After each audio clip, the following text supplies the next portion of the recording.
नमस्कार दोस्तों। HCS prelims exam ज़्यादा दूर नहीं है, तो इस वीडियो में मैं आपके लिए लेकर आया हूँ कुछ प्रीलिम्स के प्रैक्टिस क्वेश्चन, जिसमें हम पहले तो स्टेटमेंट्स को देखेंगे कि इनमें से सही कौन सी हैं और गलत कौन सी हैं, और उसके बाद मैं आपके लिए इन स्टेटमेंट्स को अच्छे से एक्सप्लेन करूँगा, जिसके बाद आपके और भी बहुत सारे जो पॉइंट्स हैं वो क्लियर हो जाएंगे। तो हम सबसे पहले देखते हैं पहला question. Consider the following statements regarding the Portuguese presence in India. First statement है, the Portuguese were the first European to establish a colonial empire in India with Vasco da Gama landing at Calicut in 1498. तो ये जो वाली option है ये सही है ये स्टेटमेंट।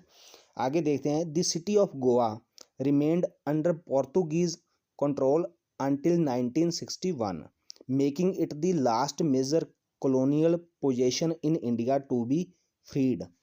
तो ये वाला स्टेटमेंट भी बिल्कुल सही है। आगे देखते हैं, the Portuguese introduced the cultivation of cashew and tobacco in India.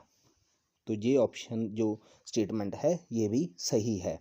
आगे है, the treaty of Bassein marked the end of Portuguese rule in Mumbai. तो ये जो स्टेटमेंट है ये गलत है। इसके लिए हमारा जो आंसर है वो हो जाएगा ऑप्शन सी 3 ओनली। और आगे हम देखते हैं, इनको डिस्कस करते हैं अच्छे से। सबसे पहले पहली statement, Vasco da Gama was the first European to reach India in 1498। और कहाँ पर आया था वो? कैलीकट, जिसको कोझिकोड भी बोला जाता है। वो सी रूट से इंडिया आने वाला पहला यूरोपियन था।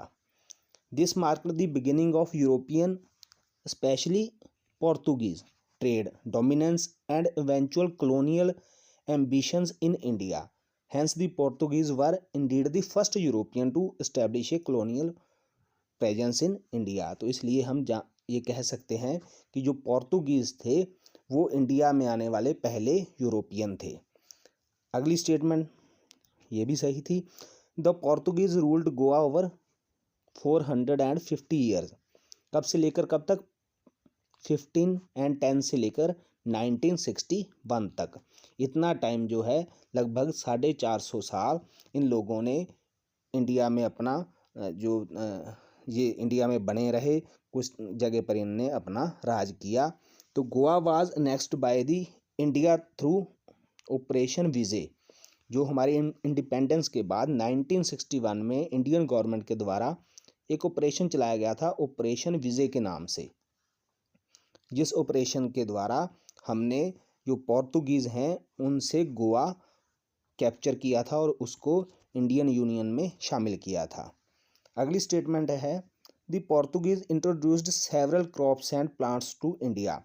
जब पोर्तुगीज़ इंडिया आए तो वो अपने साथ कई सारे जो प्लांट्स की वैरायटी है, जो क्रॉप्स हैं वो लेकर आए, जिसमें cashew, tobacco, pineapple, papaya and chili peppers. तो ये जो स्टेटमेंट है ये भी हमारा सही था। आगे है, दी ट्रीटी ऑफ बैसीन, जो कि 1802 में हुई, was between the British east India company and Peshwa Bajirao second.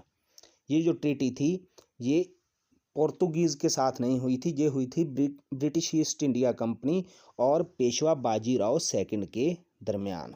तो इसलिए ये हमारी स्टेटमेंट है जो गलत हो गई थी। तो in fact Bombay was transferred to the British.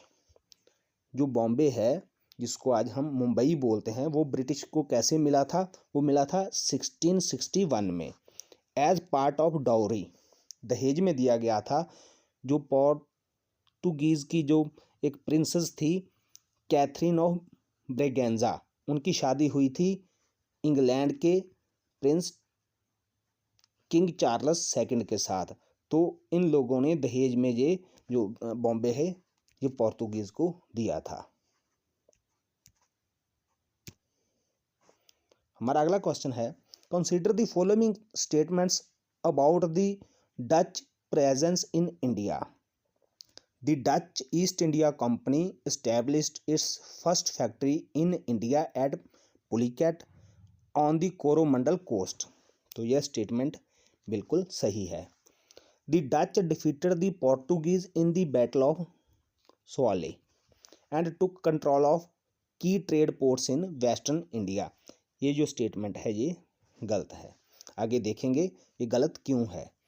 The Dutch were primarily interested in the spice trade and focused their operations on the eastern coast and the Indonesian archipelago. ये वाली स्टेटमेंट भी सही है। The Dutch lost their influence in India after their defeat by the British in the battle of Colachel. तो ये वाली statement भी सही है। इसलिए इस क्वेश्चन का आंसर भी हो जाएगा ऑप्शन सी। ओनली 3 स्टेटमेंट्स हमारी सही हैं। जो सही है वो क्यों सही है और जो गलत है वो क्यों गलत है, ये हम आगे देखते हैं। सबसे पहले बात करते हैं फर्स्ट स्टेटमेंट की। The Dutch East India Company established its first Indian trading post at Pulicat, modern day, ये तमिलनाडु में स्थित है। कब की थी? 1609 में। जो अगली स्टेटमेंट है जो हमारी गलत है उसमें दिया गया द बैटल ऑफ सोली है जो वो 1612 में हुई थी। किसके दरमियान हुई थी? Portuguese and British, not Dutch. ये जो वाली बैटल है ये ब्रिटिश और पोर्तुगीज के दरमियान हुई थी, ना कि डच के। उसकी अगली जो स्टेटमेंट है वो सही है। The Dutch were mainly interested in the spice trade. तो जो डच थे इनका जो मेन इंटरेस्ट था वो स्पाइस ट्रेड में था। वो यहाँ पर अपना राज स्थापित नहीं करना चाहते थे।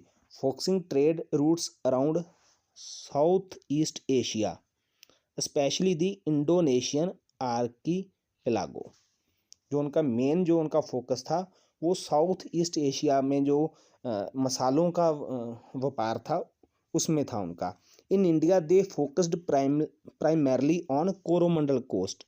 इसके लिए उनका ज़्यादा ध्यान किस तरफ था? कोरोमंडल कोस्ट की तरफ। और कुछ पार्ट जो हैं वो मालाबार कोस्ट के भी वो मतलब उनका इंटरेस्ट उसमें भी था। किस लिए था? Mainly for textile and spice trade. Spice islands like Maluku जो एक जिसको मसालों का आइलैंड बोलते हैं, were more crucial to them, उनके लिए ये सबसे ज़्यादा ज़रूरी था।